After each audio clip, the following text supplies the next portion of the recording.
ఒకసారి national issue కూడా ఒకటి టేకప్ చేసే ప్రయత్నం చేద్దాం. నిన్న ఒక కీలకమైన పరిణామం చోటు చేసుకుంది నేషనల్ లెవెల్లో.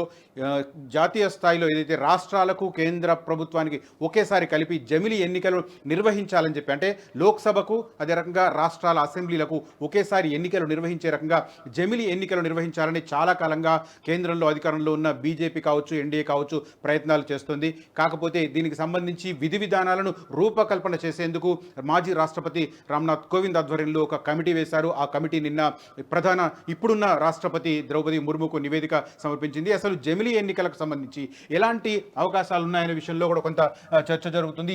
ఎట్లాంటి ఇబ్బందులు ఎదురవుతాయి అన్న వివరాలు కూడా చూడవచ్చు. మనం ఇక్కడ త్వరలో కేంద్ర కేబినెట్ ముందుకు జమిలీ ఎన్నికల కమిటీ నివేదిక, ఒకే దేశం ఒకే ఎన్నిక అంశంపై మాజీ రాష్ట్రపతి రామ్నాథ్ కోవింద్ నేతృత్వంలోని ఉన్నత స్థాయి కమిటీ సమర్పించిన నివేదిక త్వరలో కేంద్ర కేబినెట్ ముందుకు రానుంది. దాని ఆధారంగా కేంద్ర కేబినెట్ నిర్ణయం తీసుకునే అవకాశం ఉంది అని చెప్పి కనిపిస్తుంది. ఒకసారి ఈ అంశాన్ని చర్చించే ప్రయత్నం చేద్దాం.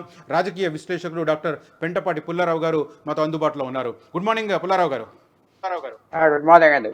Right, very sorry to kept you in waiting sir. Right, ప్రధానంగా ఈ జమిలీ ఎన్నికలను నిర్వహించాలని చెప్పి కేంద్ర ప్రభుత్వం కావచ్చు, బీజేపీ కావచ్చు చాలా కృతనిశ్చయంతో ఉంది. ఈ నిర్వహణలో ఎట్లాంటి ఇబ్బందులు ఎదురయ్యే అవకాశం కనిపిస్తుంది? మెయిన్ థింగ్ ఏమిటంటే ఇప్పుడున్న బీజేపీ ప్రభుత్వం ఉంది, వాళ్ళ allies అందరూ జమిలీ ఎలక్షన్స్కి ఒప్పుకున్నారు. వాళ్ళకి కూడా ఇష్టం. అది ఒక పెద్ద ప్లస్ బీజేపీ. అంటే దాదాపు 300 ఎంపీలు, 315-20 ఎంపీలు కూడా దీనికి ఒప్పుకుంటారు జమిలీ ఎలక్షన్స్. ఇట్లా ముఖ్యం ఏంటంటే ఆ టైమింగ్ ప్రాబ్లం. ఇప్పుడు నవంబర్లో 3 రాష్ట్రాలు వస్తున్నాయి, మహారాష్ట్ర, జార్ఖండ్, హర్యానా. అవి మళ్ళీ తర్వాత ఇంకో సంవత్సరం తర్వాత కొన్ని రాష్ట్రాలు వస్తాయి. ఇవన్నీ ఎలా క్లబ్ చేయాలి, అది ప్రాబ్లం. ఇది క్లబ్ చేయాలంటే కొన్ని అసెంబ్లీలకు ఒక సంవత్సరం పెంచాలి. తగ్గిస్తే ఎవరు ఒప్పుకోరు, కోర్టుకి వెళ్ళి తగ్గించారని ఒప్పుకోరు. సో అది వచ్చిన ప్రాబ్లం. ఇవన్నీ ఒక సింక్రనైజ్ ఒక 5 సంవత్సరాల టైంకి తీసుకురావటం ఎలాగా. మొన్న బీజేపీ మహారాష్ట్రలో పరిపాలిస్తుంది, హర్యానాలో పరిపాలిస్తుంది. నిజంగా జమిలీ ఎలక్షన్స్ కావలిస్తే వాళ్ళు డిసాల్వ్ చేసేద్దరు కదా. డిసాల్వ్ చేస్తే 3-4 నెలలు పోదు, కానీ ఆ రిస్క్ తీసుకోలేకపోయారు. ఆ రిస్క్ తీసుకుంటే ఆ 2 రాష్ట్రాల్లో వాళ్ళకి ఇంకా సీట్లు పోతాయని బీజేపీ చేయలేదు. సో ఇప్పుడు వచ్చే ప్రాబ్లం అది. ఇప్పుడు ఎలక్షన్స్ నవంబర్లో పెట్టాలి. మళ్ళీ వచ్చే సంవత్సరం కొన్ని రాష్ట్రాలకు వస్తున్నాయి, బీహార్ అవి వస్తున్నాయి. అవి పొడిగిస్తారా? ఆ పొడిగించవచ్చు 1 year, పెద్ద దాంట్లో ఏం విశేషం లేదు. అది చెయ్యాలి, కొన్ని పొడిగించాలి. తగ్గిస్తే ఎవరు ఒప్పుకోరు. తర్వాత జమిలీ ఎలక్షన్స్ అంటే 1 day నెక్స్ట్ టైంలో అది ఒక 10 సంవత్సరాలు టైం పడుతుంది. మెల్లిగా కొన్ని తగ్గించడం, కొన్ని ఎక్కించడం, అది చేయాలి. అది కూడా ఐడియా ఉన్నది. వాళ్ళు కూడా కోవింద్ కమిటీ కూడా అదేదో హింట్ చేశారు, చెప్పారు. ఒక్కరోజే అన్ని తీసుకురావడం ఇంపాసిబుల్. సో ఆ చట్టం ఫ్లెక్సిబిలిటీ ఇచ్చి, ఇప్పుడు మహారాష్ట్ర ఎలక్షన్స్ అయిపోయింది, ఆప్ చేయలేదు. వచ్చే ఎలక్షన్స్ 2021లో ఆ 22 వరకు పోస్ట్పోన్ చేసి కొన్ని రాష్ట్రాలతో కలిపి, మళ్ళీ 23లో వచ్చే ఎలక్షన్స్ 25 వరకు పోస్ట్పోన్ చేసి పార్లమెంట్ ఎలక్షన్స్ చేస్తే అప్పుడు 5-10 సంవత్సరాల్లో జమిలీ అనే దేశం అంతా వస్తాయి. పుల్లారావు గారు, అది ప్రధానంగా అసలు అవసరం ఏమిటి? ఇన్ని రాష్ట్రాలలో ఒక రాజకీయ పరమైన ఒడిదుడుకులకు కారణము, ఎందుకంటే కొన్నింటిని పొడిగించాల్సిన అవసరం ఉంటుంది. పొడిగించినప్పుడు వాళ్ళ అధికారాలు ఉంటాయా, పూర్తి స్థాయి అధికారాలు ఉంటాయా, అక్కడ ప్రభుత్వానికి ఉండవా అన్నది ఒక డౌట్. అదే సందర్భంలో కొన్ని అసెంబ్లీలను ముందే రద్దు చేయాల్సిన పరిస్థితి ఏర్పడవచ్చు. దాని రకంగా కూడా చూసినా కూడా ఆయా రాష్ట్రాల్లో రాజకీయ పరమైన సంక్షోభం ఎదురయ్యే అవకాశం ఉంది. ఇన్ని కష్ట నష్టాలతో కూడిన జమిలీ ఎన్నికలు అసలు అవసరమా? అలా అవసరం.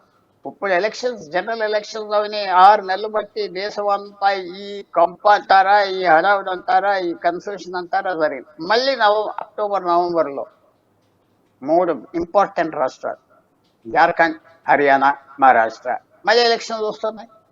అక్కడ జనం అంతా మేలో వేసారు ఓటు, మళ్ళీ అక్టోబర్లో వేయాలి. ఇవన్నీ మేలో అయిపోతే వదిలిపోను కదా. ఆ ఖర్చు, ఆ డిస్ట్రాక్షన్, ఇది దీనికి ఏమనవరంటే ఇంగ్లాండ్ 1947 తర్వాత ఎందుకు పోయింది ఇంగ్లాండ్ ఏదో చిన్న రాష్ట్రంగా అంటే, ఇంగ్లీష్ డిజీజ్. అంటే ఇంగ్లీష్ జబ్బు ఏమిటంటే బై ఎలక్షన్స్ ఎక్కువ ఉంటాయి. 650 ఎన్నో ఎంపీలు ఉంటాయి. ఆ 5 సంవత్సరాల్లో దాదాపు 40-50 బై ఎలక్షన్స్ ఉంటాయి. రిజైన్ చేసేస్తారు. స్కాండల్స్తో చిన్న కంపు వచ్చినా రిజైన్ చేయాలి. ఇంకా ఎలక్షన్స్ బై ఎలక్షన్స్ పెట్టి ఆ బై ఎలక్షన్స్ మీదే గవర్నమెంట్ ఫోకస్ అవుతుంది. ఒక రివర్స్ వస్తే గవర్నమెంట్ పోయిందంటారు. సో అలా భారతదేశానికి వచ్చిన అస్తమాన ఎలక్షన్స్ అయితే ఎలాగా? 2 సంవత్సరాలకు ఒకసారి అవునాయి. పూర్తిగా జామిలి పెట్టకపోయినా 2.5 సంవత్సరాలకు ఒకసారి పెట్టినాయి. ఇప్పుడు తెలంగాణ ఎలక్షన్ డిసెంబర్లో జరిగిందా, మళ్ళీ మేలో ఇక్కడ ఎలక్షనా?